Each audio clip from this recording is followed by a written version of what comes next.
Hi guys, welcome back to bachelor சமையல். இன்றைக்கி லஞ்சுக்கு என்ன பண்ணுறதுன்னு யோசிச்சுட்டு இருக்கீங்களா? அப்போ வாங்க, இன்றைக்கி நம்ம ரொம்ப சிம்பிளாக சூப்பர் டேஸ்டியாக சிக்கன் கிரேவி பண்ணலாம். ஃபர்ஸ்ட் சிக்கன் கிரேவிக்கு ஒரு நல்ல மசாலா ரெடி பண்ணிக்கலாம். ஒரு பிளெண்டரில் ஒரு சின்ன பீஸ் இஞ்சி, 10 கிராம் பூண்டு ஆட் பண்ணிக்கலாம். அது கூடவே ஒரு 4 டேபிள் ஸ்பூன் மிளகாய்த்தூள், 1 டேபிள் ஸ்பூன் மிளகுத்தூள், 1 டேபிள் ஸ்பூன் சீரகத்தூள், 1 டேபிள் ஸ்பூன் சோம்புத்தூள், 1/2 டேபிள் ஸ்பூன் மஞ்சத்தூள் ஆட் பண்ணிக்கலாம்.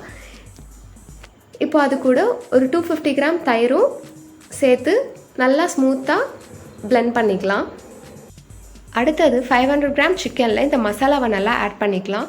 சிக்கன் ஃபுல்லாக மசாலா படுற மாதிரி நல்லா கலந்து விட்டுக்கலாம். கொஞ்ச நேரம் ஊற வச்சுக்கோங்க. அப்போ தான் மசாலா ஃபுல்லாக நல்லா சிக்கனில் இறங்கி ரொம்ப டேஸ்ட்ஃபுல்லாக ஃப்ளேவர்ஃபுல்லாக இருக்கும் சிக்கன். இப்போ கடாயில் 4 டேபிள் ஸ்பூன் நல்லெண்ணெய் ஊற்றிக்கலாம். எண்ணெய் நல்லா காஞ்சதும் நறுக்கி வச்சுருக்க வெங்காயத்தை ஆட் பண்ணிக்கலாம். வெங்காயம் நல்லா பொன்னிறமாக வதங்கி வரணும், அது வரைக்கும் வெயிட் பண்ணுங்கள். ஆனால் தயவு செஞ்சு வெங்காயத்தை கரிஞ்சிட விடாதீங்க. இப்போ 3 மீடியம் சைஸ் தக்காளியை ஆட் பண்ணிக்கலாம். தக்காளி நல்லா மஷியாக ஆகிற அளவுக்கு வதக்கணும். இப்போ ஊற வச்சுருக்க சிக்கனை கடாயில் ஆட் பண்ணிக்கலாம்.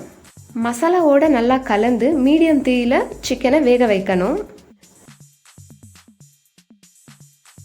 இப்போ சிக்கன் நல்லா வெந்து மசாலா கெட்டியாக கிரேவி பதத்துக்கு வந்துடுச்சு.